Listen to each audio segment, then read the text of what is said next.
Paz do Senhor Jesus, meus amados irmãos, vamos começar aqui mais um cafezinho com Jesus. Eu sou o pastor Alex que apresenta o cafezinho e hoje nós estamos no nosso segundo áudio do estudo de Jó, né? Se você já ficou muito feliz pela parte primeira de ontem, né? Aguarde, hoje já vem a segunda e também saborosa, né? Bom, ontem nós paramos aqui no versículo 10, né? A gente vai continuar aonde a gente estava narrando ontem, que Satanás ele chegou a Deus e falou assim, olha, ele está temendo o Senhor à toa? Olha a pergunta que ele chega a Deus. Porque Deus falou assim para ele, você viu meu servo Jó? Meu servo Jó, ele é sincero, reto, temente a mim, desvia-se do mal. Aí Satanás chega e fala, não, peraí, parou. Legal, o Senhor quer elogiar ele, tudo bem, mas por acaso ele teme o Senhor à toa? Porque debalde significa à toa. Não, ele não está temendo o Senhor à toa.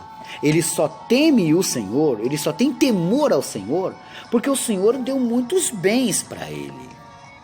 Olha só, que bicho astuto. Então, ele está dizendo para Deus o seguinte, ele é assim porque o Senhor dá o melhor para ele. Então, agora sim, ele vai começar a arquitetar o seu plano contra Jó. Mas Deus está dentro de tudo isso. A palavra Satanás é o mesmo que diabo, é um anjo rebelde, né? Então, a palavra Satanás, Satã, é uma palavra que vem do aramaico, meus irmãos. E na verdade, ela ela tem uma origem etimológica, né? De alguém perverso, de alguém que comete coisas erradas.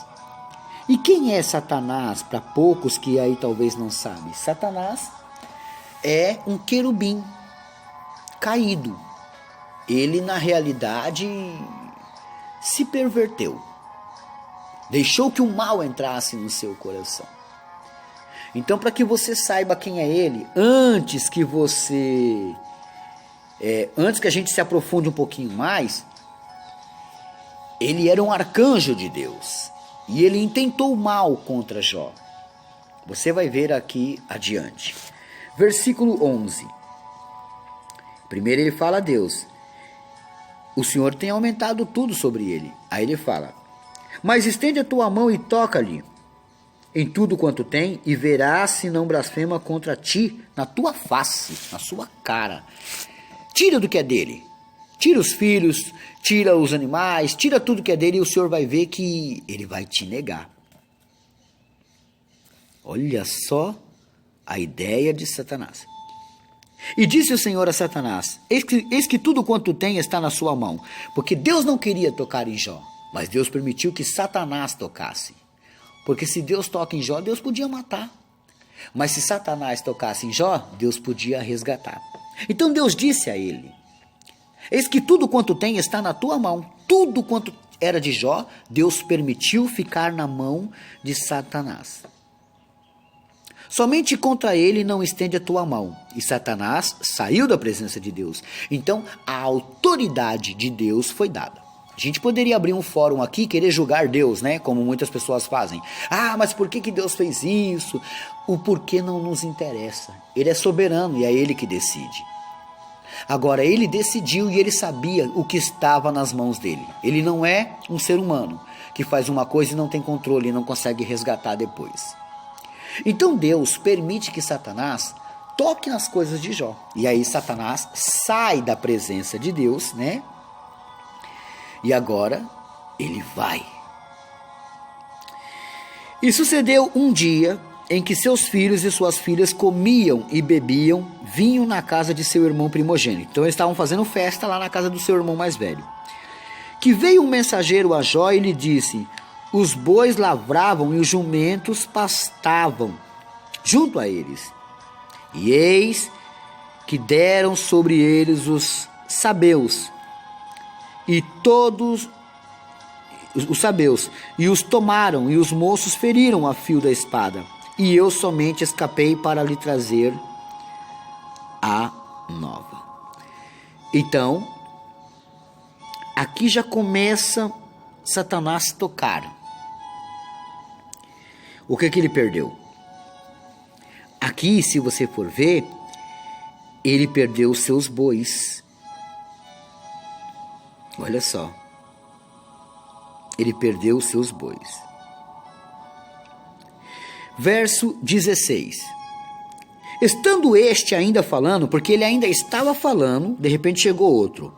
Estando este ainda falando, veio o outro e disse: fogo do céu caiu, fogo de Deus caiu do céu e queimou as ovelhas e os moços e consumiu, e só eu escapei para lhe trazer a nova.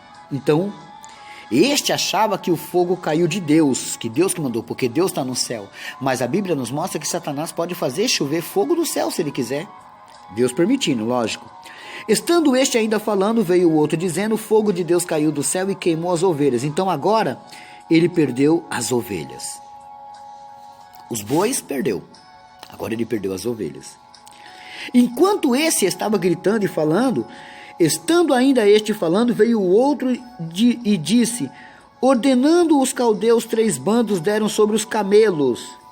Né? Então, veja, meus irmãos, que tudo que Jó tinha aqui era a riqueza dele, né? Ó, isso aqui era a riqueza dele. Ele tinha os bois, correto? Então, ele perdeu os bois aqui. Veja que depois ele também perdeu as suas ovelhas, né? No verso 16 vai explicar isso claramente. Ele perdeu as suas ovelhas, né? Já no verso 17, ele perdeu seus camelos. E os tomaram, e os moços feriram a fio da espada, e só eu escapei. Então, você vê aí que, na verdade, no verso 17 ele está dizendo, olha, tomaram, né, e os moços feriram a fio da espada, e só eu escapei para te trazer a boa nova. Então, a terceira coisa que aconteceu com ele aqui, né? Então, ele perdeu os bois, as ovelhas e os camelos, a maior riqueza dele, tá? Agora vai vir o verso 18. Estando ainda este falando, veio outro e disse: estando teus filhos e tuas filhas comendo e bebendo vinho em casa de seu irmão primogênito, eis que um grande vento sobreveio da além do deserto e deu no 4 cantos da casa, a qual caiu sobre os mancebos. Mancebo é jovem, já ensinei isso para vocês. E morreram, e só eu escapei para lhe trazer a boa nova. A quarta coisa, ele perdeu ali, meus irmãos, na realidade, os bois e escravos também, tá? Que eram os que trabalhavam para ele. Ele perdeu ovelhas, camelos e, por último, os seus filhos. Aí no verso 20, ouvindo toda essa tragédia, olha o que está escrito. Então Jó se levantou e rasgou o seu manto, e rapou a sua cabeça, e se lançou em terra e adorou. Um detalhe que eu não posso deixar de passar é que Deus deu a oportunidade para Satanás fazer o que ele queria com as coisas de Jó, certo? Os filhos fez parte das coisas de que Jó tinha. Os filhos saíram de dentro dele, mas não estavam mais dentro dele. Pega essa. Agora, ele mandou fogo do céu e não foi Deus. Ele mandou vento forte e não foi Deus. Deu para perceber a ação demoníacas por aí? E disse no versículo 21, nu saí do ventre da minha mãe. Então quer dizer, os bois, as ovelhas, os camelos e os filhos não vieram com ele naquele momento. Ele adquiriu depois, ele saiu sem nada daquilo. Nu saí do ventre da minha mãe, e nu entrarei para lá. Era uma maneira de dizer que morreria, né? E o Senhor o deu, e o Senhor o tomou. Bendito seja o nome do Senhor. Ele adorou a Deus e disse, foi Deus que deu e Deus que tomou. Por que a palavra se encaixa? Porque foi Deus que permitiu que Satanás tocasse. Deus deu, Deus tomou. O que você vai fazer se Deus fizer isso com você? No verso 22 ele vai dizer, em tudo isto, ele não, né? O texto vai dizer, em tudo isto não pecou Jó, nem atribuiu a Deus falta alguma. Então ele não culpou, ele não criticou, ele não murmurou.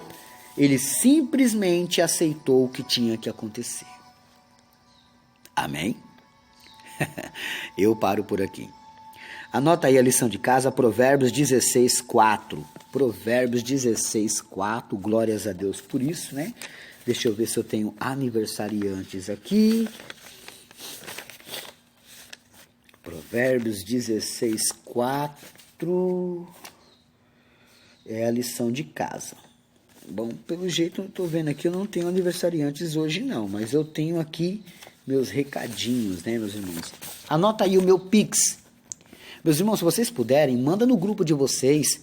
Peça para o grupo de vocês me ajudarem, meus irmãos. Eu não estou conseguindo montar as 10 cestas básicas que eu doava. Por causa da pandemia, atrapalhou bastante. Anota aí o meu Pix e manda para eles, para ver se eles podem me ajudar, tá bom? 2830 58 69806, tá? Esse é o meu Pix. Bom, a minha conta na Caixa... na Caixa não, desculpa, a minha conta no Bradesco, por enquanto, a da Caixa eu passo amanhã. Agência 0407, dígito 3, conta corrente, essa é a conta do Bradesco, tá? 517642, dígito 5, Alexandre Souza do Carmo, tá bom? Bom, tá aí, meus irmãos. Amanhã eu falo mais um pouquinho meus recadinhos também, né? Deus abençoe a todos e fiquem todos na paz do Senhor Jesus.